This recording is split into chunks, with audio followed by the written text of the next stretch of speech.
Kangjeng malaikat Jibril menghadap ke Kangjeng Nabi Ibrahim. Assalamualaikum. Waalaikumsalam. Ya Ibrahim, aya anjeun popoharan teh ieu sedekah mandi ribuan hewan disedekahkeun henteu nyaah. Cak Kangjeng Nabi Ibrahim, ieu hewan milik Allah lain milik kula. Kula teu ngarasa ngapimilik diri kula anu Allah, dunia langit jeung bumi katutesina nu Allah diinstruksikeun ku Gusti Allah kita sedekah selama Allah marentah boro-boro hewan. Andai kata kaula boga anak kula mun diinstruksikeun kita dipencit ku kula mah demi nurutna ka Gusti Allah. Masya Allah kan. Iyalah Kangjeng Nabi Ibrahim Khalilullah. Kangjeng Nabi Ibrahim munajat tadi di pasihan putra sakitu kasetna umur 13 tahun geus rada dewasa. Falamma balagu ma'ahu sa'ya, barang Kangjeng Nabi Ismail geus datang kana had sa'ya, bisa ngabantuan indung bapakna, bisa ngabantuan tatanggana, bisa ngabantuan naon nu bisa dibantu. Masya Allah Kangjeng Nabi Ibrahim dibere ngimpi. Wa qala ya bunayya, cek Kangjeng Nabi Ibrahim anaking Ismail kadi aya naon abah? Inni ra'aitu fil manam, abah tadi peuting ngimpi naon abah? Anni azbahuka, abah ngimpi titah mencit anjeun wahai Ismail. Fanzur madza taro, coba kumaha pemikiran anjeun impian abah teh titah mencit anjeun teh. Kumaha jawaban Kangjeng Nabi Ismail? Faqala ya abati if'al ma tu'mar satajiduni insyaallah minas sabirin. Cek Kangjeng Nabi Ismail, abah naon impian abah? Berarti instruksi ti Gusti Allah. If'al ma tu'mar, laksanakeun perintah Gusti Allah. Gusti Allah nitah mencit abdi, ya Allah ya Rabb, pokona mas satajiduni, abah bakal manggihan ka kaula nurut abdi minas sabirin. Abdi persilahkeun ku abah pencit. Di mana instruksi Allah? Urang lamun boga anak kos kitu tah kaset biasa hajut titah dipencit ambo-ambo pohara. Tapi Kangjeng Nabi Ismail mah Masya Allah diabadikan di Al-Quranul Karim, dibaca ku urang. Faqala ya abati if'al ma tu'mar satajiduni insyaallah minas sabirin. Kula mah lamun maca ayat eta ngahan bekos ku bode etek.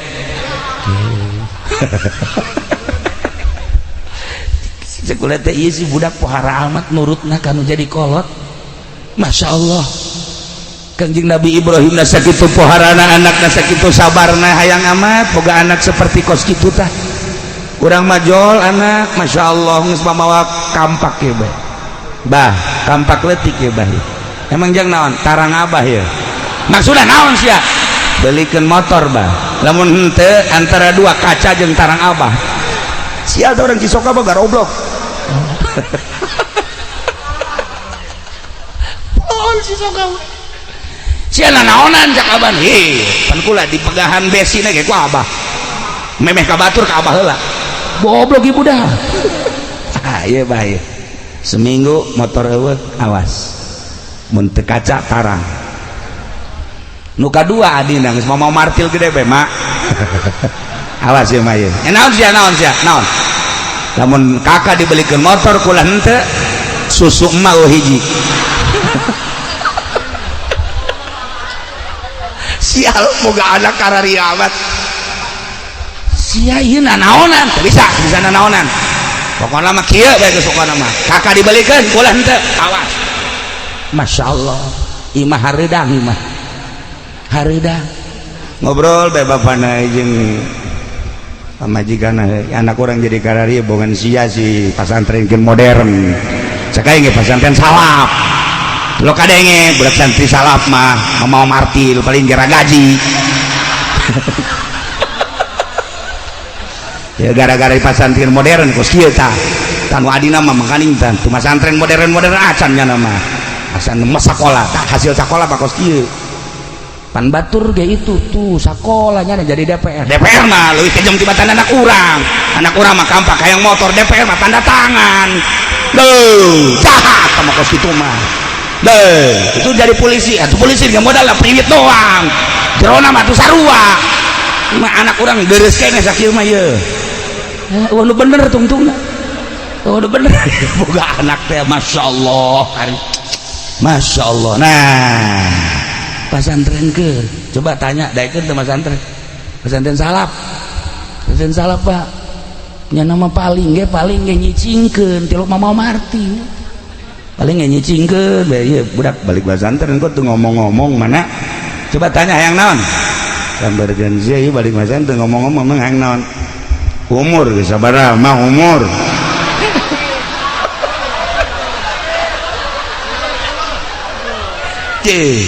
pasti nanyakeun umur emang emat tilok ngitung ieu kula ieu nu mantak make samping geus teu bagus ge eta teh demo sebenarnya mah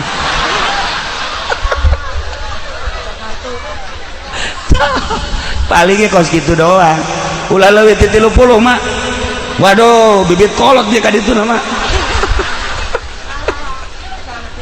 tah eta paling sakitu satri salap bang demona teh kawin jak mana teh atuh kawin teh pan meureunan si anak teh si anak kan aju engke kumaha eta si anak sia tah barang daharna mah kula kan geus pesantren ye di dieu Tijan mah ye di dieu Sanusi ye di dieu Umul Barohin mah pinuh ku katauhidan mah mama tugas mah ngawinkeun ka dituna urusan kula masyaallah mah Allah luar biasa atuh geus pokona mangke ge hese-hese teh mah balik deui ka mama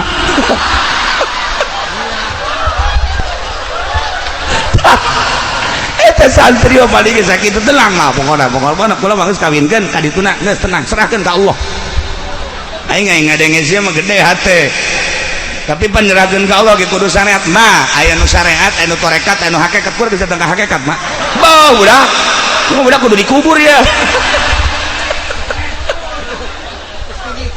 ya Allah ya tenang mah tenang kula geus haji kabeh ku kula pokona mama ngawinkeun ka dituna pokona tanggung jawab kula mah aya tauhidan di hidup kudu jasa mah teu kan ngeunaheun ai make salaf mah masyaallah segala rupa serahkeun ka Allah lamun Kangjeng Nabi ditanya ku sahabat ya Rasulullah abdi teh hayang sugih sanu pangsugihna Allah penta kanu pangsugihna abdi hayang gagah sanu panggagahna Allah penta kanu panggagahna abdi mah hayang kuat nu pangkuatna saha Gusti Allah penta kanu pangkuatna hayang naon penta ka Gusti Allah kitu Kangjeng Nabi mere cara penta hayang sugih ulah menta kamomonon urang cisoka mah menta kamomonon atuh segala ke Gunung Kawi segala macam-macam minimal minta tulisan kaki Nurjaya bukunya lagi susah susah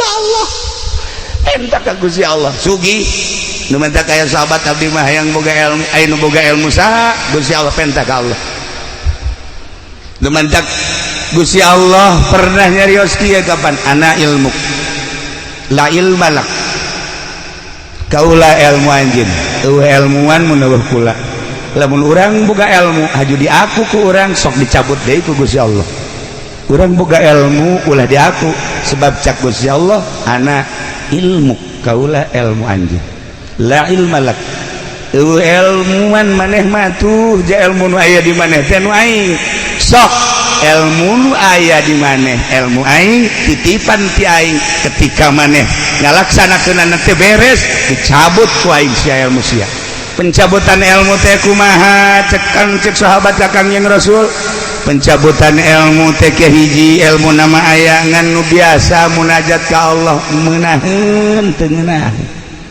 nu biasa nikmat tahajud ieu mah teu ngeunaheun teu nikmat aya deui nu dicabutan nu biasa hudang ti penting teu bisa hudang pencabutan ilmu aya deui nu biasana manehanana bisa ngajar dengan tenang jeung santri kulantaran manehanana kuari geus beda lengkah-lengkahna jeung pamarentah maka henteu dibere istiqomah jeung santri pencabutan ilmu belah dituna engke bakal paroho kuari bae kuari kula lamun nyoba ka Amir coba ti kolam Muhammadun datang ka Anggris dibere ku aing Mir 5 juta ya aing mau 5 juta ayo coba ti kolam datang tetek ceuli datang ka bisa pasti pohoan Ki Nurjaya ti kolam Muhammadun datang ka bab ibtida oh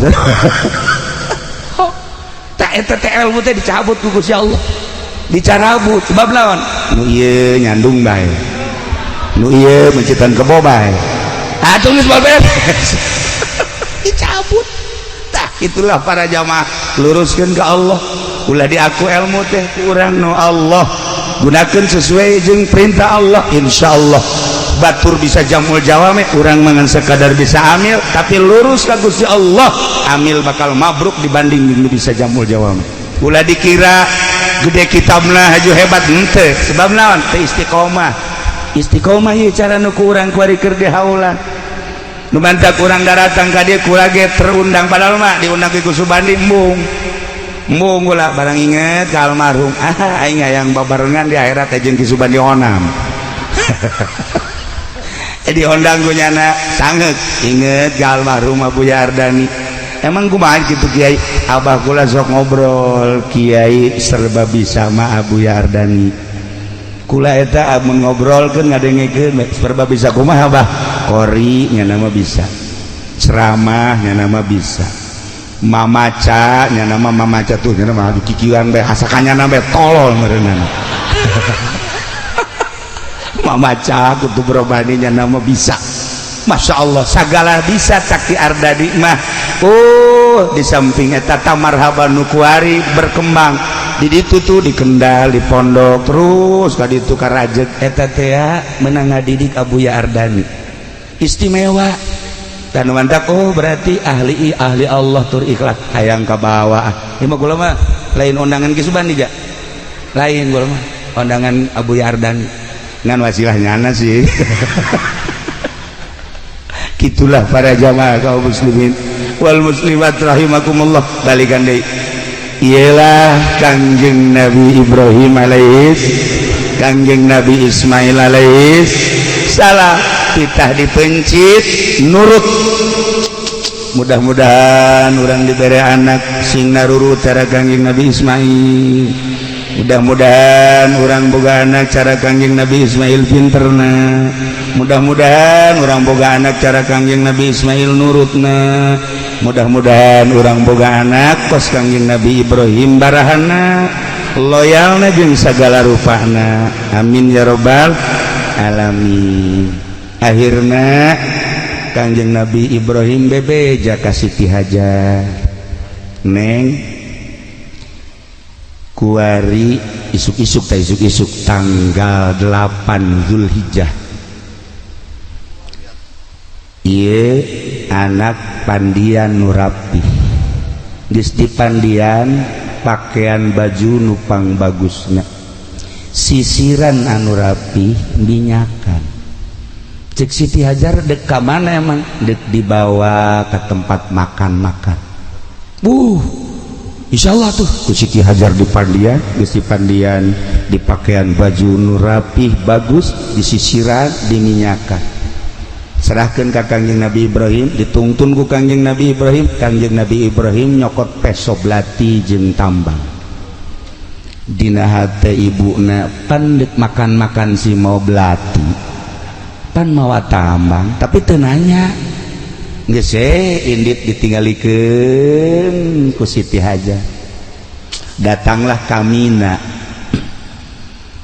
begitu datang kamina di dieu abah teh diinstruksikeun ku Gusti Allah titah mencit anjeun teh wahai Ismail cek Kangjeng Nabi Ismail di mana Allah ngainstruksikeun siap kula dipencit Masya Allah kan ngadabdi wasiat cek Kangjeng Nabi Ismail ka abah di mana-mana kula dipencit hiji talian leungeun kula nu mantak di talian leungeun jeung suku abeh begitu kula meronta ka talian abah teu pati sedih jang abdi moal sedih sebab nu kadeuleu Allah budak 13 tahun pikir ku urang. Nomor kedua abdi wasiat di mana-mana abdi rek dipencit beungeut abdina ilal ardi coba sangharepkeun ka taneuh supaya besi abdi merenyi jeung ceurik abah ulah deuleu merenyi abdi abah mah abah bae kena tenang. Katilu wasiat di mana rek dipencit abdi leungeun baju abah wayahna jubah abah kudu disingsatkeun maksudna abe getih abdi ulah aya nu nempel selain ka taneuh besi kurang ganjaran abdi kusebab ngecret ka leungeun baju abah. Nomor kalimana bejakeun ka ibu abdi ibu hajar bejakeun kitu anak dipencit teh lain berarti ieu teu deudeuh jeung teu nyaah tapi dititipkeun ka zat nu maha ngahampura maha deudeuh maha nyaah maha sagala-galana urusanana leuwih tibatan indung jeung bapa ngurusan ka abdi bejakeun ka emak. Nomor kagenepna besi aya budak sebaya jeung abdi ulah dideketkeun ka abdi besi ngajerit tur ulah dideketkeun ka ibu abdi besi ibu abdi engke majarkeun abdi. Nomor katujuhna ieu baju abdi buka setelah abdi dipencit sanggakeun ka ibu jang pelipur lar supaya ibu ketika nanyakeun mana Ismail ieu bajuna ai Ismailna ka mana dititipkeun ka zat anu maha ngurus urusanana leuwih tibatan indung jeung bapana. Maksudna kumaha bejakeun dipencit ieu bajuna masyaallah kari. Nomor kadalapana besi aya budak-budak saumur abdi salila setahun 2 tahun ulah keuna nyaba ka imah besi engke ibu abdi nyebutkeun Ismail teh segede kitu baheula waktu dipencit teh ulah supaya ngomong kitu. Masyaallah kari. Eta wasiat diabadikeun di sejarah. Eta wasiat teh dibaca ku para aulia Allah. Eta sejarah teh dibaca ku ulama-ulama. Sagede Ismail Kangjeng Nabi Ismail umur 13 tahun geus bisa wasiat model kos kitu ka indung bapana. Mangga bapak abdi besi rek dipencit. Begitu ditalian Kangjeng Nabi Ibrahim Kangjeng Nabi Ismail ku Kangjeng Nabi Ibrahim jol ke iblis. Cek iblis wahai Ibrahim aya eueuh sejarahna ti zaman Adam tepi ka ayeuna bapa mencit anak.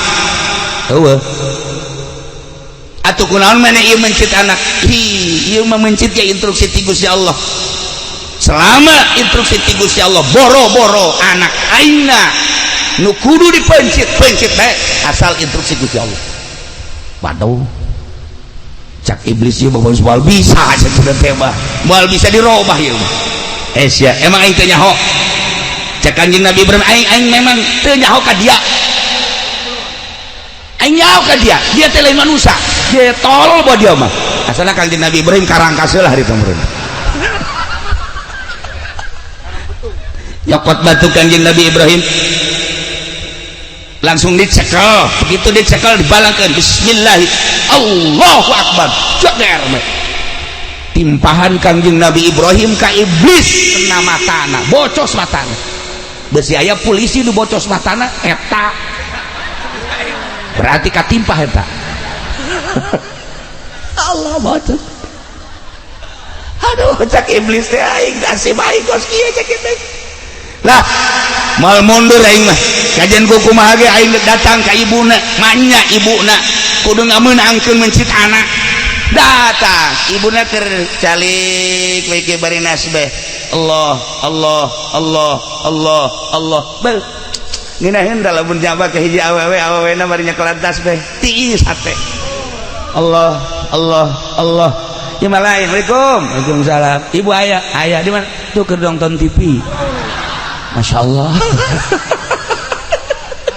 malah ayah di Cisoga balik di Panggang Allah Allah Allah cek iblis Assalamualaikum salam iya hajar mohon nyaho teh anak Ismail tuh dek dipencit wah bapaknya bapak mencit anak ih kuari geus digolerkeun naon cenah nu mantak dipencit nanya teu ka Ibrahim nanya naon eta nu mantak dipencit nya lo boga sangka bahwa eta teh instruksi ti Gusti Allah coba giraan ka ditu salaki kulama nabi salaki kulama nabi mah tilok bohong sekali instruksi ti Gusti Allah pasti instruksi ti Gusti Allah lain cara kiai dicisokan wah sama kiai raradutan apa kos itu salaki abdi mah nabi cak jana pokoknya sekali instruksi pasti instruksi percaya antep ke dipencit teu naon Masya Allah eta indung kuat ke percaya jasa ka salaki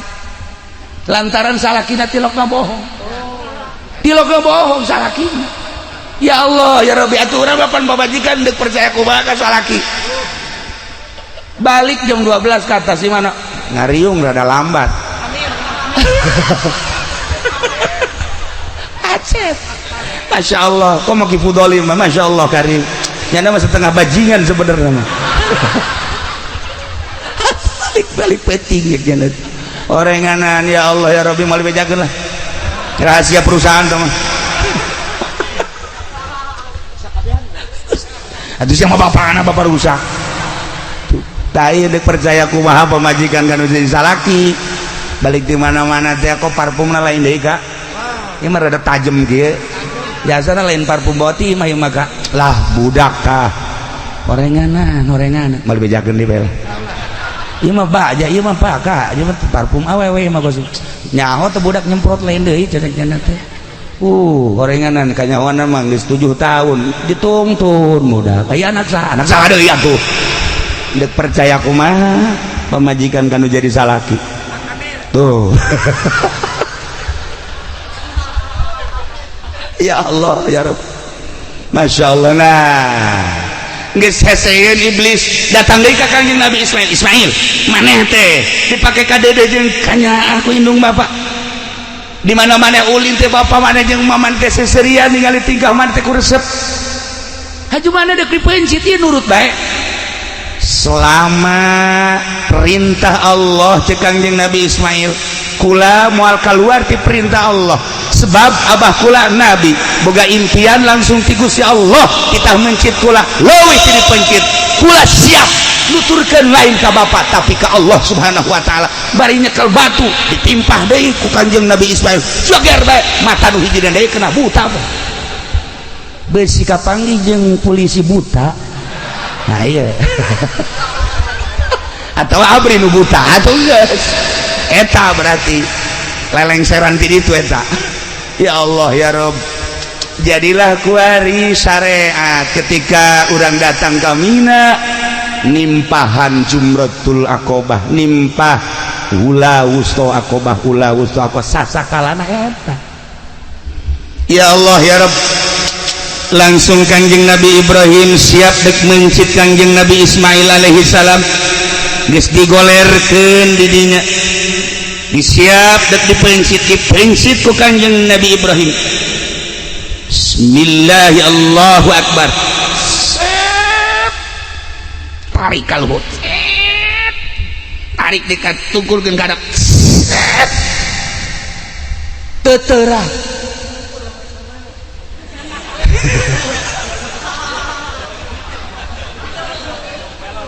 cek Kangjeng Nabi Ismail abah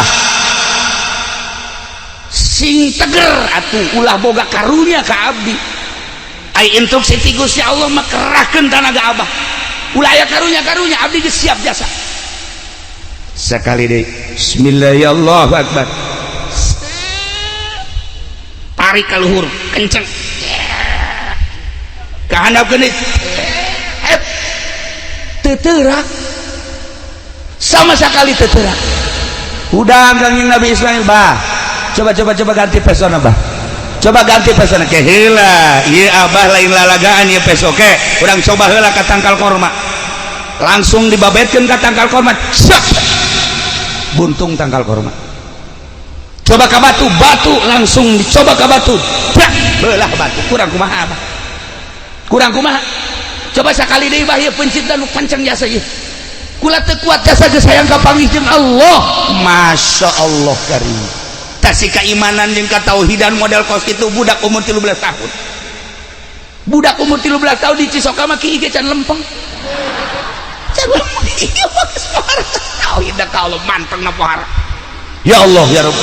Ai kieu ti Nurjaya mah lain deui. Nah, pencit deui sekali deui. Begitu dek dipencit deui. Falamma begitu Kangjeng Nabi Ibrahim geus dek nyiapkeun pepencitan anu katilu kali. Allah ngainstruksikeun Jibril, Jibril sokot embe nu panggedena anu aya di sorga nu baheula embe Habil. Bawa panggul ka anjeun gantian Ismail. Masya Allah Kangjeng Nabi malaikat Jibril alaihi salam nyokot embe langsung dipanggul ku malaikat Jibril dibawa ka dinya. Wa fadainahu bizibhin azim digantian. Wahai Ibrahim wa nadainahu ayya Ibrahim qad saddaqta ru'ya cek Allah anjeun geus ngabenerkeun kana impian. Anjeun teh diangkat jadi khalil kekasih kaula, tetapi kuari geus aya gantina tah embe ti sorga. Langsung Kangjeng Nabi Ismail na dikagigirkeun digantian ku embe. Cek Kangjeng cek malaikat Jibril, Allahu akbar Allahu akbar Allahu akbar. Cek Kangjeng Nabi Ibrahim, la ilaha illallah wallahu akbar. Cek Kangjeng Nabi Ismail, Allahu akbar walillahil hamdu. Urang-urang nyaho beta. Para jamaah kaum muslimin wal muslimat rahimakumullah. Urang masih kene terkurung ka suasana Idul Adha, lebaran kurban. Nu alhamdulillah di Indonesia mas ragam Rabu sebab malam minggu teu hasil ru'yat dipaksakeun dia moal bisa. Jatuh pada hari Senin Salasa Rebo ngahenen karasa jero.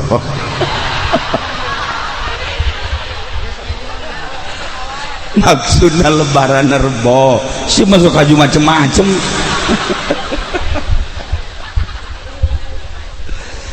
Geus atuh lebaran Rebo, Kamis, Jumat, Sabtu masih keneh tasyrik.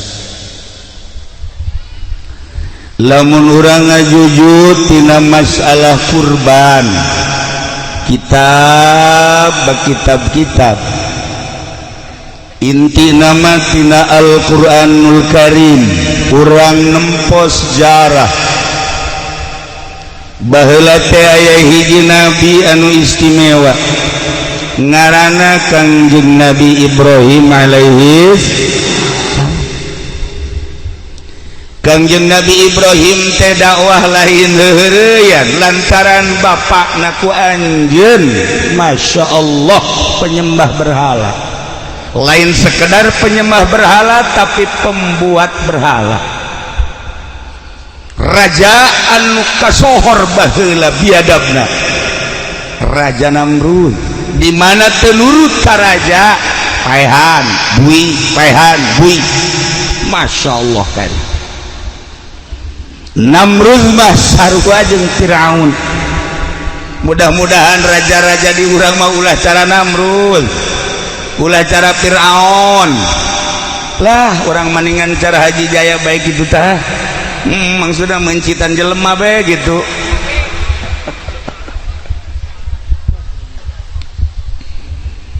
Kangjeng Nabi Ibrahim teh singkat nama dakwah. Sanggeus dakwah eleh dakwahna Raja Namrud teh secara lisan, tetapi ngaran-ngaran raja atuh di jalan bunuh Ibrahim paehan. Cek para penggawana Maharaja maehanana kumaha beuleug Ibrahim.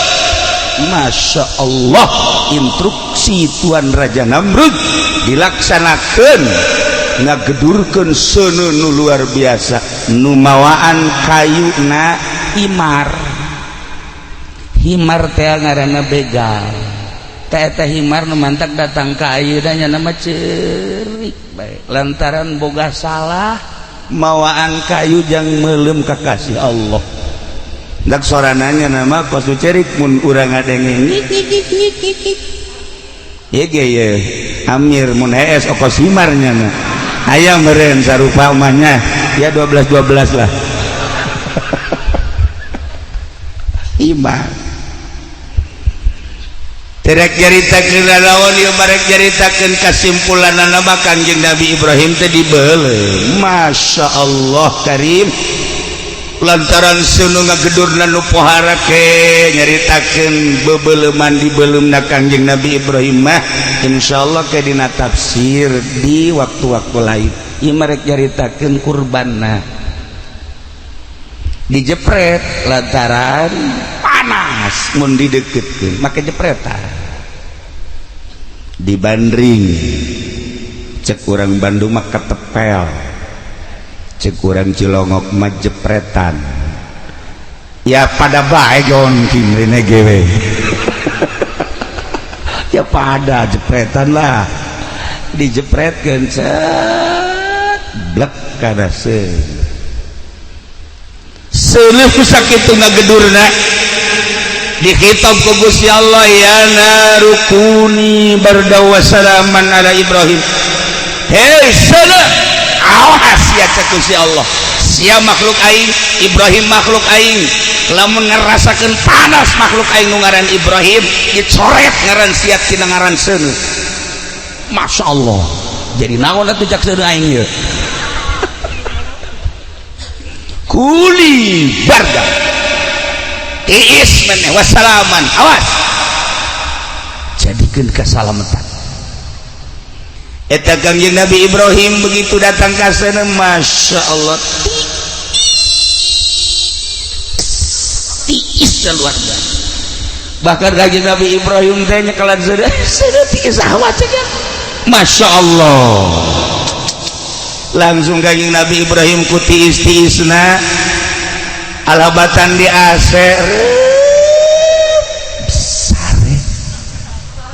sare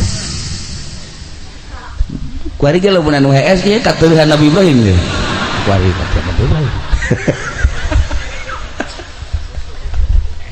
Masya Allah kari di samping HS sare tatangkalan jara radi nungaran anggur nungaran apel nungaran jeruk berbagai-bagai bubuahan Masya Allah Kangjeng Nabi Ibrahim hudang kaget ieu baja apel ieu baja jeruk tuh Kangjeng Nabi Ibrahim dibalangkeun ka seuleuh bubuahan loba di Imah Haji Pendi mah urut loba di hes di barang hes eueuh komo tatarina Allah atuh Allah bae geus nah ieu ge khawarikul adat teh termasuk min jumlati belah kencai mah ya Kangjeng Nabi Ibrahim istimewa Masya Allah dan bantak kuari sok diwirid ku urang Cisoka kaki Wahab gamenta coba ge Ki Ato Ki Nurjaya pernah kukula dibere wirid ji wirid ku Ki Nurjaya langsung nyekal seuneu tutung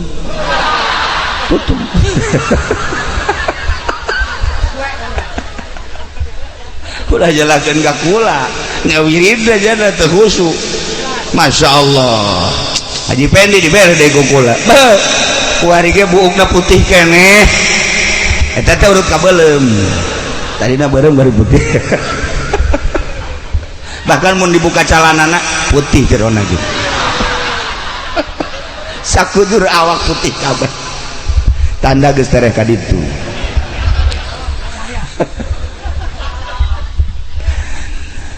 nah guys kesimpulan nama Kangjeng Nabi Ibrahim salamet Kangjeng Nabi Ibrahim dibeulem di mana cenah kieu tempatna Turki besi ibu-ibu bapak-bapak hayang ningali tempat pembakaran Kangjeng Nabi Ibrahim yuk jeung kula ka Turki deui ka ditu kuari nyencelengan sapoena 100 perak kadituna 50 juta sabar tahun entah sih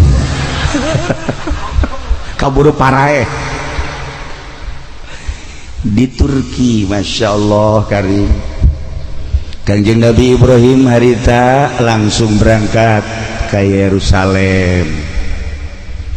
Tidinya Gusti Allah ngainstruksikeun ka Kanjeng Nabi Ibrahim, hai Ibrahim, anjeun berangkat ke Syria Syam. Kanjeng Nabi Ibrahim berangkat apa pamrih jeung istrina Siti Hajar berangkat ke Syria ke Syam. Tidinya Kanjeng Nabi Ibrahim titah ke gunung. Berangkatlah Kanjeng Nabi Ibrahim munajat diabadikeun dina Al-Qur'anul Karim. Wa qala inni zahibun ila rabbi.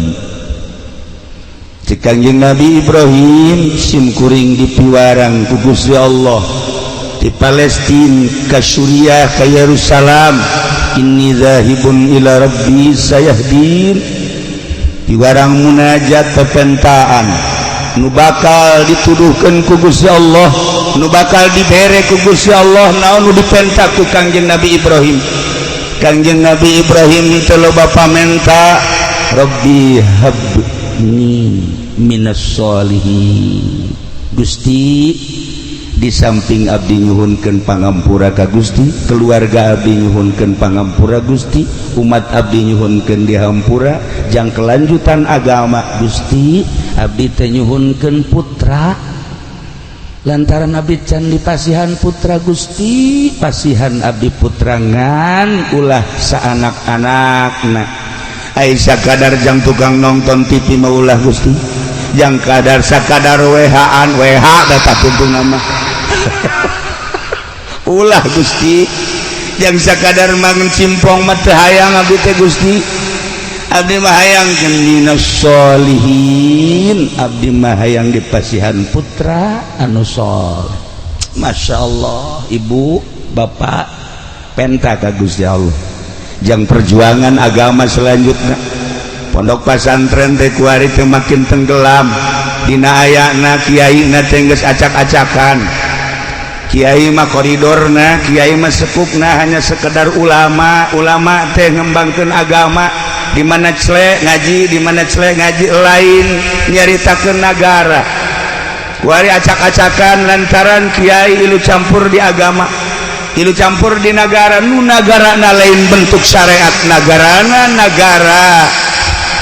negara jurig di Indonesia. Saya nu mimilu jadi jurig.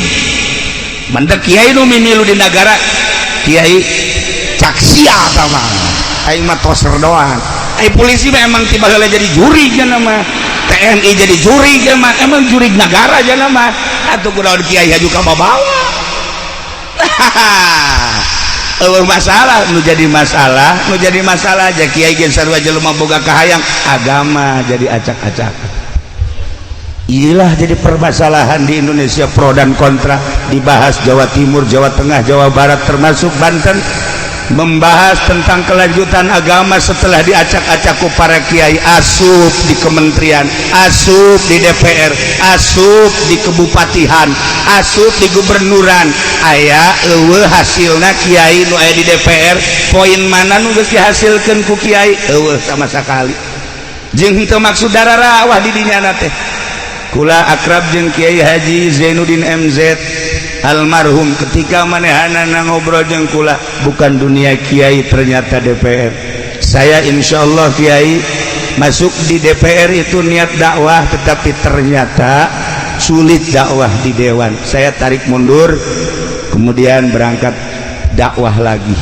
Nah, nunduk coba-coba kuari jadi DPR, delekeun Rarang Sadan. Kiai baheula nu asup ka Golkar. Wassalamualaikum warahmatullahi wabarakatuh. Kuari anu ngadukung PDI, wassalamun alal mursalin walhamdulillahirabbil alamin. Maksudna agama, ieu mah agama, urusan kelanjutan dirina, pembangunan jeung wawasan atuh leuwih agama. Atuh Kinurjaya bage geus teu bisa nyebutkeun cau. Kinurjaya ieu naon? Cau tolol. Ki Subandi baheula teu bisa nyebut cau. Hei, kiai, cau. nah barang kukurang geus servis wari bisa nyana cau horeng nah ieu ki Subandi geus servis we cau Ki Wahab mah wari ge cadel kene lauk nya mah eueuh masalah ngan agama cadel urusan negara pasehat urusan pembangunan istimewa urusan agama cadel iyalah nu jadi masalah di Indonesia. Para jamaah kaum muslimin wal muslimat rahimakumullah. Nah Kangjeng Nabi Ibrahim muli ka bumi Masya Allah karim telila Kangjeng Nabi Ibrahim dipasihan keturunan tina hasil doa munajat di hiji gunung istrina Siti Hajar ngandung Masya Allah borosote seorang anak lalaki kasep nauh tanding ibu lamun nyaritakeun kasep mulai neuleut ti dia ya ieu mah ye beungeut belah ditu teh naon solear kabeh komo ieu raja solear ieu mah kasep ngan pada ubuntutan doang atau tinggal kurang dijieunkeun bae ku hari waduh kasep ya Allah ya Rabb Kangjeng Nabi Ismail mah begitu borosot dilalayat ku tatangga eueuh nu nyebutkeun teu kasep imimiti tarangna halisna irungna geus kabentuk pikasepeun anu luar biasa kacaritakeun terus rada gede beuki kasep arulin di luar teh babaturan-babaturana isin ku kakasepan Kangjeng Nabi Ismail alaihi salam kasep teh lalaga kasep begitu naik 7 tahun katingali kakasepan Kangjeng Nabi Ismail naik 10 naik 11 12 13 Masya Allah geus menghampiri balik luar biasa kasepna loba awewe anu penasaran hayang neuleut Kangjeng Nabi Ismail ku tenar-tenarna kasepna eta awewe lamun geus digali Kangjeng Nabi Ismail saminggu teu dahar teu kae masalah seubeuh bae urang lamun kuari seubeuh neuleut beungeut haji peni lapar bae lapar malah keluar peureup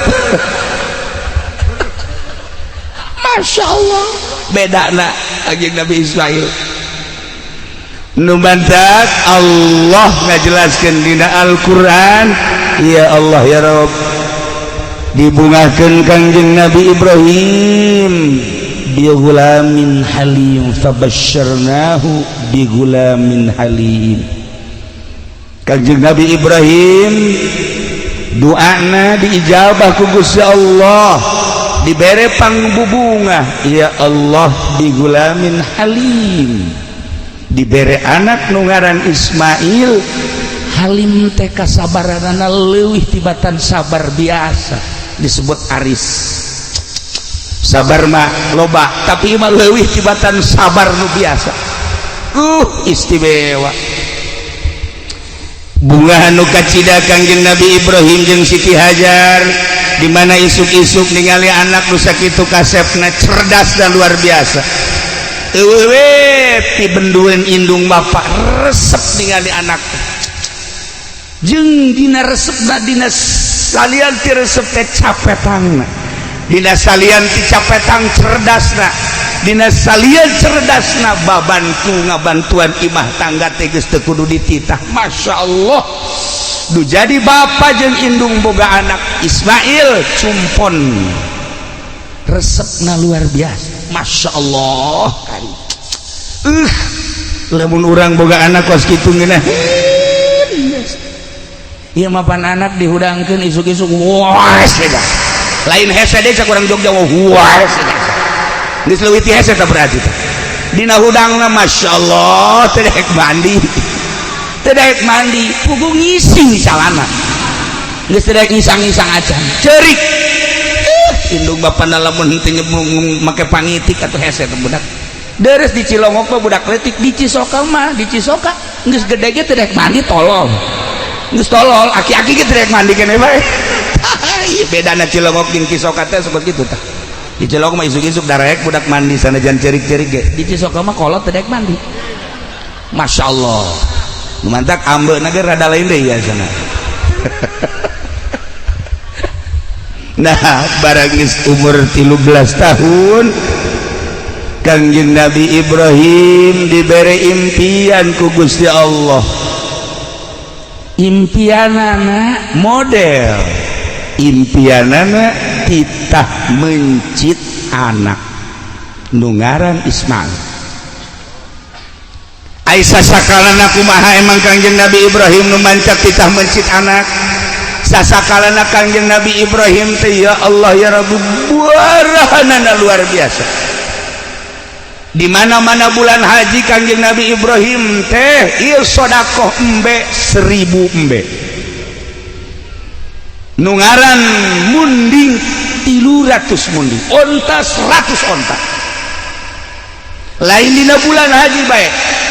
Ketika lewat sebulan 2 bulan Kangjeng Nabi Ibrahim sedekahna 1000 embe teu pernah kurang. 300 jamus munding. 100 onta. Ya Allah ya Rabb. Datang ke masyarakat ya masyarakat kabeh ngarasaan ngadahar daging. Kabeh ngarasaan nu resep embe daging embe, nu resep onta daging onta, nu resep munding daging munding. Kabeh ngarasaan. Datang ke malaikat kageteun malaikat. Masya Allah cek malaikat hamba Allah nu ngaran Ibrahim kubarahan-barahan teuing. Masyarakat kabeh bunga ngadahar daging kabeh. Ai kunaon kiai kuari dibere korban masyarakat teu ngadahar daging. Beak kabeh ku kiai. Lain di dieu di Blaraja. Lain Masya Allah tak kiai teh dekeun ngabagi. Loba nu menta ge teh dibere ieu mah jang kiai. Ya Allah eta urang Blaraja, KTP-na mah urang Cisoka. Aya kemodelan antara Kangjeng Nabi Ibrahim jeung kiai-kiai urang. Malah nu ieu mah ulah ka dipencit engke cenah jang sedekah. Nu ieu mah ulah waka, nu ieu mah ulah waka. Dikirim kabeh bangsa jelema-jelema anu dipekadeudeuh ku nyana masyarakat banu menta ya Allah dibere saparapat on. Dibere saparapat on. Aju ku nyana ditusukan digarang. Ya Allah teu datang ka beuteung jadi ceuhil doang. Tungtungna makan didoakeun ku nyana teh ku galedeg ka Ki Ato. Ki Amir ternyata tega bagi blon. Masya Allah kan komo tukang mencit kulit dibawa kunyana, hulu dibawa kunyana, ceker dibawa kunyana, jeroan dibawa kunyana. Hei ieu kumaha lalakona. Masya Allah talancuh nage talancuh dibawa. Ya Allah ya Rob, ya Allah ya Rob, Gusti Allah eta anak buah Ki Nurjaya kunaon jadi kos kitu orang dititah kunyana. Kangjeng Nabi Ibrahim pohara Kangjeng Nabi Ibrahim dalahar kumaneh ta 1000 dalahar ta kumaneh 300 man munding ta dalahar kumaneh onta. Ya Allah ya Rabb masyarakat mika cintana luar biasa ka Kangjeng Nabi Ibrahim alaihi salam lantaran nyana mabebereanana nu pohara eueuh hiji tamu nun teh disuguhan ku Kangjeng Nabi Ibrahim bahkan antara Baghdad Suriah Palestina Suriah Mekah Suriah lantaran Suriah teh pusat perpasaran pusat pasar di mana bae nyieun kam-kam nyieun pos-pos jang pedagang-pedagang jang musafir-musafir nu liwat setiap liwat kadinya kudu disuguhan. Ya Allah ya Rabb beuh lamun urang model kos kitu tah kaboga urang dikerahkeun pohara maka malaikat selalu memandang Kangjeng Nabi Ibrahim alaihi salam. Aya sababaraha masyarakat anu naros oge malaikat Jibril diutus ku Gusti Allah titah ngarupa manusia bareng jeung para inohong para tokoh. Kangjeng malaikat Jibril menghadap ke Kangjeng Nabi Ibrahim. Assalamualaikum. Waalaikumsalam. Ya Ibrahim aya anjeun popoharaan teh ieu sedekah mandi ribuan hewan disedekahkeun henteu nyaah. Cek Kangjeng Nabi Ibrahim Iya hewan milik Allah lain milik kula. Kula teu ngarasa ngapi milik diri kula anu Allah. Dunia langit jeung bumi katutesina nu Allah diinstruksikeun ku Gusti Allah kita sedekah selama Allah marentah boro-boro hewan. Andai kata kaula boga anak kula mau diinstruksikan kita dipencit ku kula mah demi nurutna ka Gusti Allah. Masya Allah kan. Iyalah Kanjeng Nabi Ibrahim Khalilullah. Kanjeng Nabi Ibrahim munajat tadi di pasihan putra sakitu kasetna umur 13 tahun geus rada dewasa. Falamma balagum ma'ahu sa'ya barang Kanjeng Nabi Ismail geus datang kana had sa'ya bisa ngabantuan indung bapakna, bisa ngabantuan tatanggana, bisa ngabantuan naon nu bisa dibantu. Masya Allah Kanjeng Nabi Ibrahim dibere ngimpi.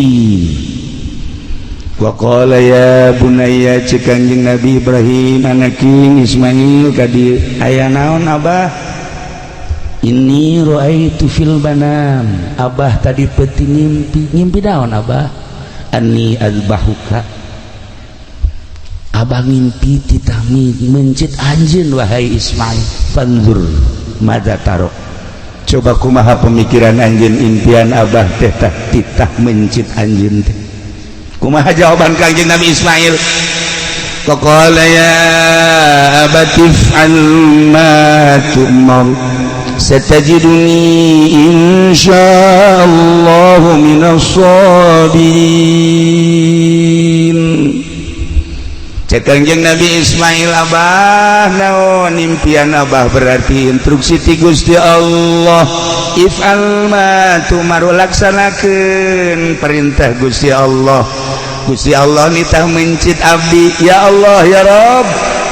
Pokona mas satajiduni, abah bakal manggihan ka kaula nurut abdi minas sabirin. Abdi persilahkeun ku abah pencit. Di mana instruksi Allah? Urang lamun boga anak kos kitu tah kaset biasa hajut titah dipencit ambo-ambo berendanan Gusti ya, banyak kudu mencit anak mendingan haji pendi pencit daripada mencit anak majanya manggil mangpaat lah Gusti. Ya Allah ya Rabb, coba eta datang kacak tatangga eta bae cenah Gusti. Ya mantaknya nama ilunan jeung kiai ge pamajikan geus doakeun. Nu mantak geus doakeun atuh geus mangpaat lah. Tuh. Pohara tapi Kanjeng Nabi Ismail mah masyaallah diabadikeun di Al-Qur'anul Karim dibaca ku urang. Faqala ya abati fa'al ma tu'mar satajiduni insyaallah minas sabirin. Kula mah lamun maca ayat eta ngahan bekos ku bode etek. Sekula teh ieu si budak pohara amat nurutna kanu jadi kolot. Masyaallah. Kanjeng Nabi Ibrahim na sakitu poharana anakna sakitu sabarna hayang amat boga anak seperti kos kitu tah. Urang majol anak masyaallah geus mamawa kampak ya bae. Bah, kampak leutik ya bae. Emang jang naon? Tarang abah ya. Maksudna naon sia? Belikeun motor bah. Lamun henteu antara dua kaca jeung tarang abah. Sial da urang Cisoka boga goblok. Pohon Cisoka. Sial naonan cak abah. Heh, pan kula dipegahan besina ge ku abah. Memeh ka batur ka abah heula. Goblok ibu dah. Ah iya bahaya. Seminggu motor eueuh awas. Mun teu kaca tarang. Nu kadua adina geus mau martil gede bae, Mak. Awas ya mah ieu. Naon sia? Naon? Lamun kakak dibelikeun motor kula henteu susu emak hiji. Sial boga anak karari amat. Sia ieu naonan bisa naonan pokokna mah kieu bae geus pokona mah kakak dibelikeun kula henteu awas. Masyaallah imah hareudang ngobrol bae bapana jeung majikan anak orang jadi karari bukan sia si pasantren modern sekarang nggak pesantren salaf lo kadenge budak santri salaf mah mau martil paling kira gaji ya gara-gara di pesantren modern kos kieu tah tan wadina mah makaning tan tu pesantren modern acannya nama asan mah sakola tah hasil sakola mah kos kieu pan batur ge itu tuh sakolanya jadi DPR mah leuwih kejam tibatan anak urang mah kampak hayang motor DPR mah tanda tangan jahat sama kos kitu mah itu jadi polisi atau polisi nggak modal lah priwit doang jerona mah tuh sarua mah anak orang geus kene sakieu mah ye nu bener tungtungna nu bener boga anak teh masyaallah masyaallah. Nah pesantren ke coba tanya daekeun teh pesantren salaf Pak nya nama paling ge nyicingkeun ti Lukman mau marti paling nyicingkeun bae budak balik pesantren kok tuh ngomong-ngomong mana coba tanya hayang naon sambarkeun sia balik pesantren ngomong-ngomong hayang naon umur sabaraha mah umur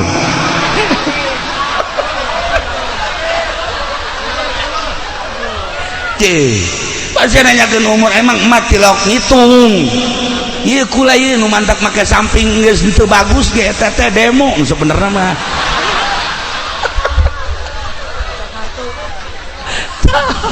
paling ge kos kitu doang ulah leuwih ti 30 mah waduh bibit kolot dia ka ditu mah tah eta paling ge sakitu santri salaf tah demona teh kawin jak mana teh atuh kawin teh pan meureunan si anak teh si anak kan aju engke kumaha eta si anak sia tah barang daharna mah kula kan geus pesantren ye di dieu tigan mah ye di dieu sanusi ye di dieu umul barohin mah pinuh ku katauhidan mah mama tugasna ngawinkeun ka dituna urusan kula masyaallah mah Allah luar biasa atuh geus pokona mah engke ge hese-hese teh mah balik deui ka emma mah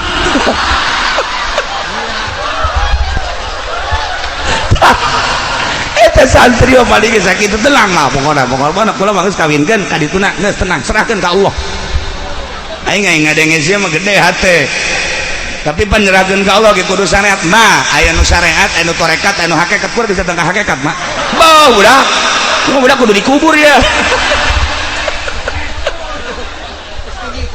ya Allah ya tenang mah tenang kula geus diaji kabeh ku kula pokona mama ngawinkeun ka dituna pokona tanggung jawab kula mah aya tauhidan di dieu kudeja sama teu kan ngeunaheun ai make salaf mah masyaallah segala rupa serahkeun ka Allah lamun Kangjeng Nabi ditanya ku sahabat ya Rasulullah abi teh hayang sugi sanupang sugina Allah penta kanupang sugina abdi hayang gagah sanupang gagahna Allah penta kanupang gagahna abdi mah hayang kuat nupang kuat dasa Gusti Allah penta kanupang kuatna hayang naon penta ka Gusti Allah kitu Kangjeng Nabi mere cara penta hayang sugi ulah menta kamomonon urang cisoka mah menta kamomonon atuh segala ke Gunung Kawi segala macam-macam minimal minta tulisan kaki Nurjaya bukunya lagi susah suka Gusti Allah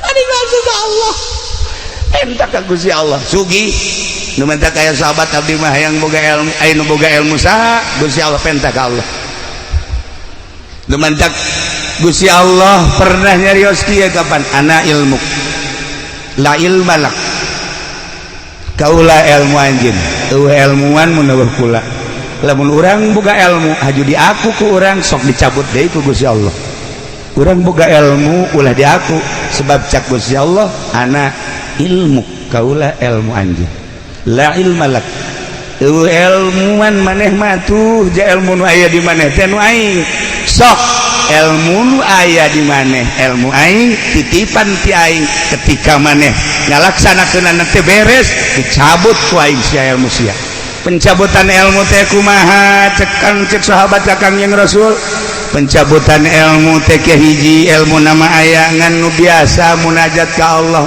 meunaheun teu ngeunaheun nu biasa nikmat tahajud ieu mah teu ngeunaheun teu nikmat aya deui nu dicabutan nu biasa hudang ti penting teu bisa hudang pencabutan ilmu aya deui nu biasana manehanana bisa ngajar dengan tenang jeung santri kulantaran manehanana kuari geus beda lengkah-lengkahna jeung pamarentah maka teu dibere istiqomah jeung santri pencabutan ilmu belah dituna engke bakal paroho kuari baik kuari kula lamun nyoba ka Amir coba ti kolam Muhammadun datang ka Anggris dibere ku aing Mirza 5 juta ya aing mau 5 juta ayo coba ti kolam datang tetek ceuli datang ka bisa pasti pohoan Ki Nurjaya ti kolam Muhammadun datang ka bab ibtida poho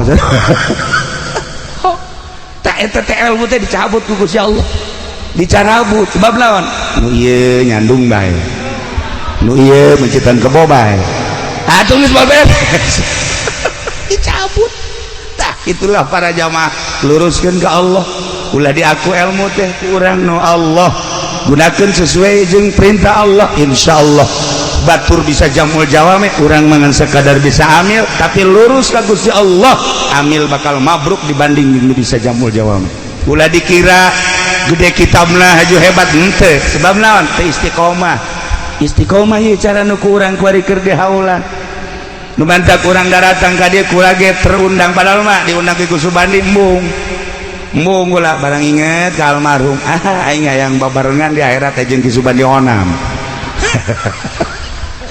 diundang ku nyana sangeuk inget ka almarhum Abu Yardani emang kumaha kitu Kiai abah kula sok ngobrol Kiai serba bisa mah Abu Yardani kula eta amun ngobrolkeun ngadengekeun serba bisa kumaha abah kori nya nama bisa ceramah nya nama bisa mamaca nya nama mamaca tuh nya nama kikieuan bae asakannya nama tolol meureunana mamaca kudu berobani nya nama bisa Masya Allah sagala bisa cak ti Ardadi mah di samping eta tamarhaban nu kuari berkembang di ditu tuh di Kendal di pondok terus ka ditu ka Rajeg eta teh meunang ngadidik Abu Ya Ardani istimewa dan mantap berarti ahli Allah tur ikhlas hayang ka bawah mah kula mah lain undangan Ki Subandi ja lain kula mah undangan Abu Ya Ardani ngan wasilahnya sih gitulah para jamaah kaum muslimin wal muslimat rahimakumullah balikan deui ialah Kangjeng Nabi Ibrahim alaihis Kangjeng Nabi Ismail alaihis salam kita dipencit nurut mudah-mudahan orang diberi anak sing narurut cara Kangjeng Nabi Ismail mudah-mudahan orang boga anak cara Kangjeng Nabi Ismail pinterna mudah-mudahan orang boga anak cara Kangjeng Nabi Ismail nurutna mudah-mudahan orang boga anak kos Kangjeng Nabi Ibrahim barahana loyalna jeung sagala rupana amin ya robbal alamin akhirna Kangjeng Nabi Ibrahim bebeja ka Siti Hajar neng kuari isuk-isuk tanggal 8 Zulhijjah ieu anak pandian nu rapi geus dipandian pakaian baju nupang bagusna sisiran anu rapi minyakan cek Siti Hajar dek ka mana emang dek dibawa ke tempat makan insyaallah tuh ku Siti Hajar dipandian geus dipandian di pakaian baju nu rapih bagus disisiran diminyakan serahkeun ka Kangjeng Nabi Ibrahim ditungtun ku Kangjeng Nabi Ibrahim Kangjeng Nabi Ibrahim nyokot peso belati jeung tambang dina hate ibuna pan dek makan si mau belati pan mawa tambang tapi teu nanya geus indit ditinggalikeun ku Siti Hajar datanglah kamina begitu datang kamina di dieu abah teh diinstruksikeun ku Gusti Allah kita mencit anjeun teh wahai Ismail cek Kangjeng Nabi Ismail di mana Allah ngainstruksikeun siap kula dipencit Masya Allah kan ngadab wasiat cek Kangjeng Nabi Ismail ka abah di mana-mana kula dipencit hiji talian lengan kula nu mantak di talian lengan jeung suku abeh begitu kula meronta katalian abah teu pati sedih jang abdi moal sedih sebab nu kadeuleu Allah budak 13 tahun pikir ku urang. Nomor kedua abdi wasiat di mana-mana abdi rek dipencit beungeut abdina ilal ardi coba sangharepkeun ka taneuh supaya besi abdi merenyi jeung ceurik abah ulah neuleuh merenyi abdi abah mah abah bae kena tenang. Katilu wasiat di mana rek dipencit abdi leungeun baju abah wayahna jubah abah kudu disingsatkeun maksudna abe getih abdi ulah aya nu nempel selain katana besi kurang ganjaran abdi ku sebab ngecret ka leungeun baju abah. Nomor kalimakna bejakeun ka ibu abdi ibu hajar bejakeun kitu anak dipencit teh lain berarti ieu teu deudeuh jeung teu nyaah tapi dititipkeun ka zat nu maha ngahampura maha deudeuh maha nyaah maha sagala-galana urusanana leuwih tibatan indung jeung bapa ngurusan ka abdi bejakeun ka emak. Nomor kagenepna besi aya budak sebaya jeung abdi ulah dideketkeun ka abdi besi ngajerit tur ulah dideketkeun ka ibu abdi besi ibu abdi engke majarkeun abdi. Nomor katujuhna ieu baju abdi buka setelah abdi dipencit sanggakeun ka ibu jang pelipur lar supaya ibu ketika nanyakeun mana Ismail ieu bajuna ai Ismailna ka mana dititipkeun ka zat anu maha ngurus urusanana leuwih tibatan indung jeung bapana. Maksudna kumaha bejakeun dipencit ieu bajuna masyaallah kari. Nomor kadalapana besi aya budak-budak saumur abdi salila setahun 2 tahun ulah keuna nyaba ka imah besi engke ibu abdi nyebutkeun Ismail teh segede kitu baheula waktu dipencit ulah supaya ngomong kitu. Masyaallah kari. Eta wasiat diabadikeun di sejarah. Eta wasiat teh dibaca ku para aulia Allah. Eta sejarah teh dibaca ku ulama-ulama. Sagede Ismail Kangjeng Nabi Ismail umur 13 tahun geus bisa wasiat model kos kitu ka indung bapak. Mangga bapak abdi besi rek dipencit. Begitu ditalian Kangjeng Nabi Ibrahim Kangjeng Nabi Ismail ku Kangjeng Nabi Ibrahim jol ke iblis. Cek iblis wahai Ibrahim aya eueuh sejarahna ti zaman Adam tepi ka ayeuna bapa mencit anak. Eueuh atuh kunaon mana ieu mencit anak ieu mah mencit ge instruksi ti Gusti Allah selama instruksi ti Gusti Allah boro-boro anak aina nu kudu dipencit pencit bae asal instruksi Gusti Allah. Waduh cak iblis ieu bae moal bisa cenah teh mah moal bisa dirobah ieu sia emang aing teh nyaho cak Kanjeng Nabi Ibrahim aing memang teu nyaho ka dia aing nyaho ka dia teh lain manusia dia tolol buat dia mah asalna Kanjeng Nabi Ibrahim karangkaseul hari temurun nyokot batu Kanjeng Nabi Ibrahim langsung dicekel begitu dicekel dibalangkeun bismillah Allahu akbar joger timpahan Kanjeng Nabi Ibrahim ka iblis kena matana bocos matana besi aya polisi nu bocos matana eta berarti katimpah eta Allah bocor. Aduh cak iblis teh aing nasib aing kos kieu cak kitu. Lah moal mundur aing mah.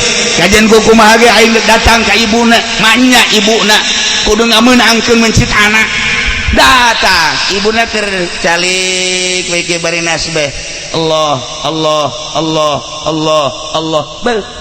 Nginaheun da lamun nyaba ka hiji awewe-awewena bari nyekelan tasbih. Tiis hate.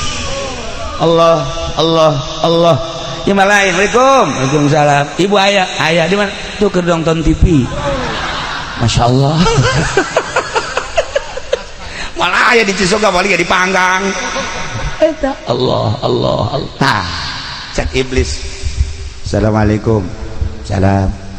Ieu Hajar mohon. Nyaho teh? Anak Ismail tuh dek dipencit. Wah, banyak bapak mencit anak. Ih, kuari geus digolerkeun. Naon cenah nu mantak dipencit? Nanya teu ka Ibrahim. Nanya. Naon eta nu mantak dipencit? Nya lo boga sangka bahwa eta teh instruksi ti Gusti Allah. Coba geurang itu. Salaki kula mah nabi. Salaki kula mah nabi. Nabi mah tilok bohong. Sekali instruksi ti Gusti Allah, pasti instruksi ti Gusti Allah. Lain cara kiai di Cisoka. Wah, sama kiai raradutan apa kos itu. Salaki abdi mah nabi cak diana. Pokoknya sekali instruksi pasti instruksi. Percaya angkap ke dipencet teh naon. Masyaallah. Eta indung kuat ke percaya jasa ka salaki. Lantaran salakina tilokna bohong. Tilokna bohong salakina. Ya Allah, ya Rabbi atuh urang papan babajikan deuk percaya kumaha ka salaki. Balik jam 12 ke atas di mana? Ngariung rada lambat. Acet. Masya Allah, kok mau kifudolim, Masya Allah karim. Nyana mah setengah bajingan sebenarnya. Balik peting ya jangan. Orenganan ya Allah ya Rabbi mal bejakeun lah. Rahasia perusahaan tuh mah.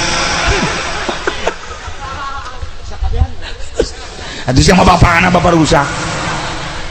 Tah deuk percaya kumaha pamajikan kana jadi salaki. Balik di mana-mana teh kok parfumna lain deui Kak. Ieu mah rada tajem kieu. Biasana lain parfum boti mah ieu mah Kak. Lah budak tah.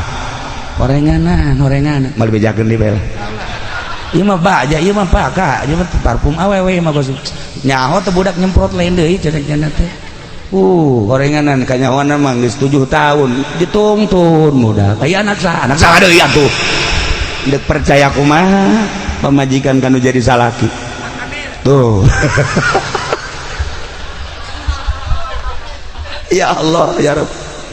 Masya Allah. Nah geus heseun iblis datang deui ka Kangjeng Nabi Ismail maneh teh dipake ka dede jeung kanya aku indung bapak di mana-mana ulin teh bapak mana jeung maman teh seserian ningali tingkah mana teh kuresep haju mana deuk dipencit ieu nurut bae selama perintah Allah cek Kangjeng Nabi Ismail kula moal keluar ti perintah Allah sebab abah kula nabi boga impian langsung ti Gusti Allah kita mencit kula leuwih ti dipencit kula siap nuturkeun lain ka bapak tapi ka Allah Subhanahu wa taala bari nyekel batu ditimpah deui ku Kanjeng Nabi Ismail joger bae mata nu hiji deui kena buta beusi kapanggih jeung polisi buta nah iya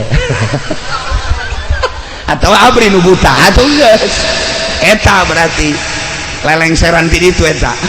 Ya Allah ya Rob, jadilah kuari syariat ketika orang datang ke Mina nimpahan Jumratul Aqobah nimpah hula wusto Aqobah hula wusto Aqobah sasakalana eta.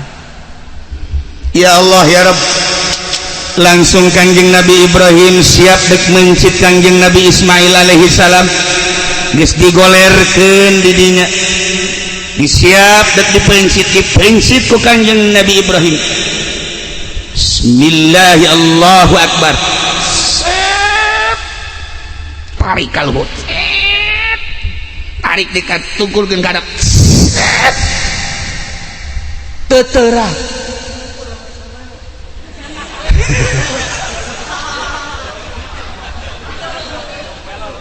Cek Kanjeng Nabi Ismail, Abah sing teger atuh ulah boga karunya ka abdi ai instruksi ti Gusti Allah mah kerahkeun tanaga abah ulah aya karunya abdi geus siap jasa sekali deui bismillahirrahmanirrahim Allahu akbar tarik ka luhur kenceng kahandapkeun teuterak sama sekali teuterak udah Kanjeng Nabi Ismail bah coba ganti pesona bah coba ganti pesona ke heula ieu abah lain lalagaan ieu pesoke urang coba heula ka tangkal korma langsung dibabetkeun ka tangkal korma sak buntung tangkal korma coba ka batu langsung dicoba ka batu brak beulah batu kurang kumaha abah kurang kumaha coba sekali deui bahaya pencipta nu pancang jasa ieu kula teu kuat jasa geus hayang kapanggih jeung Allah. Masya Allah karim tasih keimanan jeung katauhidan model kos kitu budak umur 13 tahun. Budak umur 13 tahun di Cisoka mah kieu can lempeng. Can lempeng ieu mah geus pohara. Tauhid ka Allah manteng na pohara. Ya Allah ya Rabb. Ai kieu ti Nurjaya mah lain deui. Nah, pencit deui sekali deui begitu dek dipencit deui. Falamma begitu Kangjeng Nabi Ibrahim geus dek nyiapkeun pepencitan anu katilu kali Allah ngainstruksikeun Jibril sokot embe nu panggedeuna anu aya di sorga nu baheula embe Habil bawa panggul ku anjeun gantian Ismail. Masya Allah Kangjeng Nabi malaikat Jibril alaihi salam nyokot embe langsung dipanggul ku malaikat Jibril dibawa ka dinya wa fadainahu bizibhin azim digantian wahai Ibrahim wa nadainahu ayya Ibrahim qad saddaqta ru'ya cek Allah anjeun geus ngabenerkeun kana imtian anjeun teh diangkat jadi khalil kekasih kaula tetapi kuari geus aya gantina tah embe ti sorga.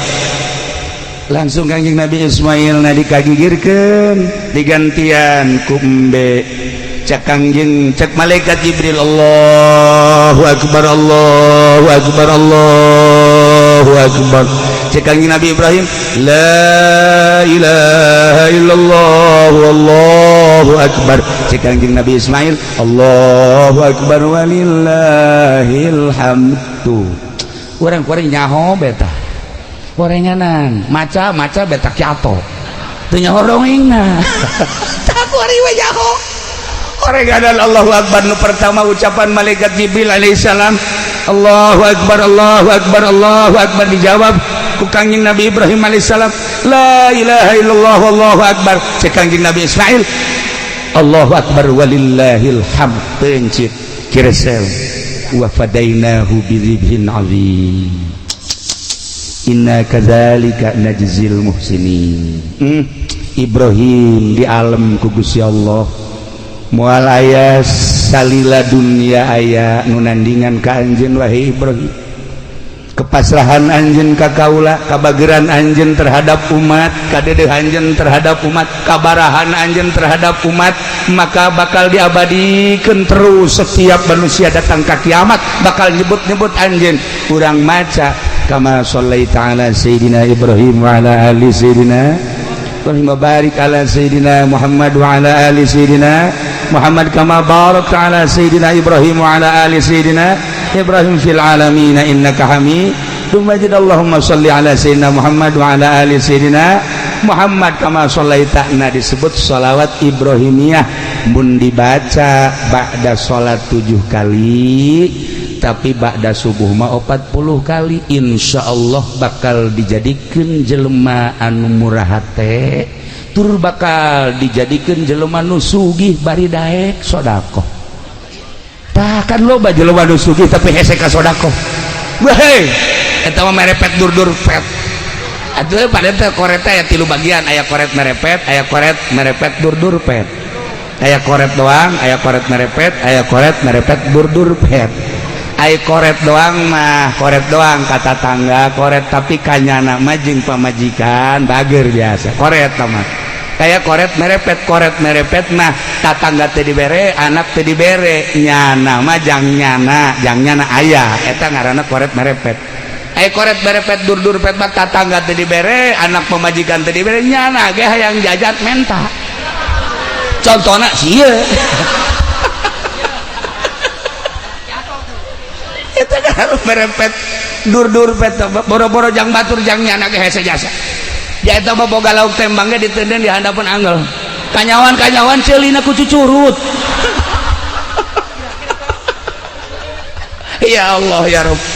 Nailah para jamaah kaum muslimin wal muslimat rahimakumullah terjadilah seperti eta Kangjeng Nabi Ibrahim jeung Kangjeng Nabi Ismail tah tanggal 8 pepencitan mimpi nu pertama naon kitu ngaranna mimpi nu pertama tanggal 8 Kangjeng Nabi Ibrahim encan engah ditebuslah ku onta 100 malam 9 ngimpi deui ditebus deui ku embe jeung onta 100 malam ke-10 ngimpi deui terjadilah pemencitan anak nu ngaran Ismail datang ka ayeuna terus diabadikeun udhiyah teh bencit kadanan cara Kangjeng Nabi Ibrahim mah 1000 embe 300 bunding 100 onta atuh hiji-hiji aja pendi ieu mah kamari kabeja ribut jeung tatangga ribut aya naon makan belati geus dikieu-kieu gorenganan ngabagina teu akur buntut ka imah cenah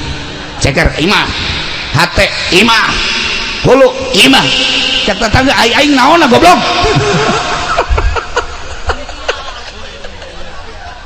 ribut kadanan mereka batur lu aya ge ngabagi geus teu beres masyaallah eta ge sapasar kemis ngan eta-etana doang henteu nu sajeun mah kitu aya di Cisoka mah kabehan ya Allah ya Rabb nailah nyaritakeun Kangjeng Nabi Ibrahim jeung Kangjeng Nabi Ismail intina hiji urang ciptakeun gerageh di urang suasana model Kangjeng Nabi Ibrahim alaihissalam urang tuturkeun kabageran Kangjeng Nabi Ismail dengan sendirina manusia bakal menyerap naon nu aya di urang sebab ku kabageran Kangjeng Nabi Ibrahim alaihissalam jelema daratang hayang disyahadatan loba anu ti jararaut ti Baghdad ti Iran ti Turki datang ka Kangjeng Nabi Ibrahim teh ngadege kaisimawan Kangjeng Nabi Ibrahim langsung maca 2 kalimat syahadat tanpa kudu lelempangan cara kifudoli sapeting 3 panggung baheu lain haju maraca syahadat kubunyana ge subuhna kieu teh Allahumma hidina cak anakna bah emang duha teh loba omong dia aduh atuh lamun anak kos kitu atuh masyarakat aja leuwih ti kitu sarua bae kabehan horenganan nah iyalah urang tuturkeun ciptakeun contoh Kangjeng Nabi Ibrahim kadua Kangjeng Nabi Ismail alaihissalam berlanjut di Mina terus datang ke tempat pangsajian Mas'a iyalah nuturkeun Kangjeng Nabi Ismail alaihissalam Siti Hajar para jamaah kaum muslimin wal muslimat rahimakumullah kiai-kiai urang nu laluhung irasamna di dieu di ditu abuyana bu Kiai Abdul Halimna di dia Abuya Ardanina ieu teh jadikeun contoh ku urang kabehan lain sekadar ilmu dibaca na hungkul tapi ieu ke masyarakatan meureun nu mantak masyarakat teh ngimplet teh bisa daek belajar marhaba bisa daek baca sholawat di dirina meureun aya marhabaan hartina aya marhabaan teh cinta ka Kangjeng Nabi hartina aya sholawatan teh cinta ka Kangjeng Nabi Muhammad sallallahu alaihi wasallam yu urang babarengan cintakeun ka Allah cintakeun ka Kangjeng Rasulullah belah dieuna cintakeun ka para wali-wali Allah belah dieuna pisan cintakeunlah ka para ulama warasatul anbiya tidak terkecuali jakabehan ge urang teh butuh syafaatil uzma ayeuna beda-beda urang teh pakaian keur kieu make jubah keur kitu make samping kieu make jas kieu make pakaian polisi ketika urang Allahu Akbar mah hate urang sarua ka Allah polisi hanya jadi pengamanan hungkul untuk dalam negeri berikut hukum TNI untuk pengamanan dalam berikut luar negeri eta teh jangamankeun negara urang bertugas supaya manusia aman diamankeun ku manehanana bisa ibadah tentrem ka Gusti Allah bisa ngaji tentrem ka Gusti Allah bisa ngembangkeun agama lillahi taala jadi alhasil salahna polisi jadi polisi ka Allah abri jadi abrina ka Allah presiden jadi presidenna ka Allah menteri berikut gubernur bupati kabehna perangkat ka Allah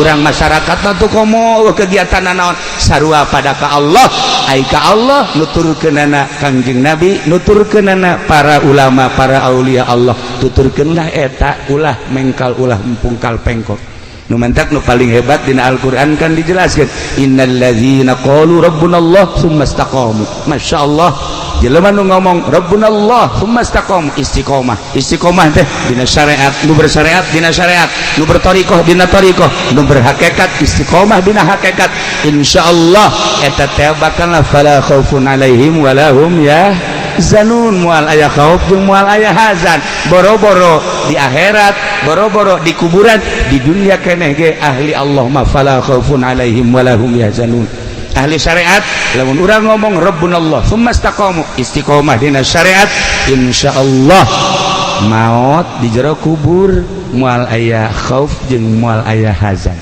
moal aya sieun ibu bapak maut begitu maut bakal aya pertanyaan malaikat lantaran di dunia disebut Allah summa istaqam istiqomah dina syariat artina istiqomah dina syariat teh kumaha lamun haram singnya haram kenana ka hate urang oh ieu mah haram lamun makruh cek hate ieu mah makruh ieu mah wajib cek hate ieu mah wajib urang laksanakeun ieu mah sunah ieu urang laksanakeun ieu mah mubah oh ieu mah mangga rek kumaha oge geus nu haram haramkeun jauhan nu halal halalkeun silahkeun nu wajib laksanakeun istiqomah ulah nu haram di halal nu halal di haram iyalah nu bakal cilaka sebab teu istiqomah panjang urang menceritakan tentang sumastaqamu datang kad fala khaufun alaihim wala hum yahzanun kabelah dituna mah jelema nu kos kitu teh ulaika ashabul jannah khalidina fiha jelema nu Allah pangeranna istiqomah dina syariatna bakal diasupkeun ka surga Allah subhanahu wa ta'ala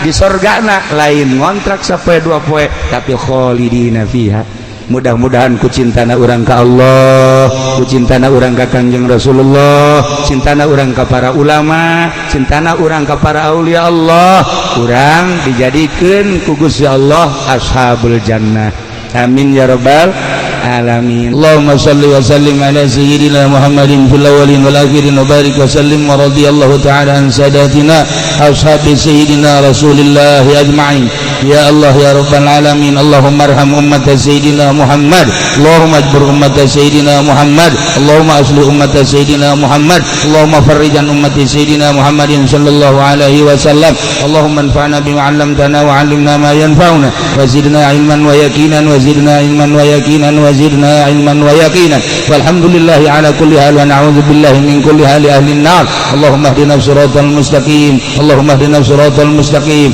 Allahumma ihdina siratal mustaqim siratal ladzina an'amta 'alaihim minan nabiyyin wasiddiqin wasyuhada'i wassalihin wa hasuna ulaika rafiqa dzalikal fadlu minallahi wa kafa billahi 'alima Allahumma ighfir lahu warhamhu wa'afihi wa'fu anhu Allahumma ij'al qabrahu ya Allah rawdatan min riyadil jinan wa la taj'al qabrahu ya Allah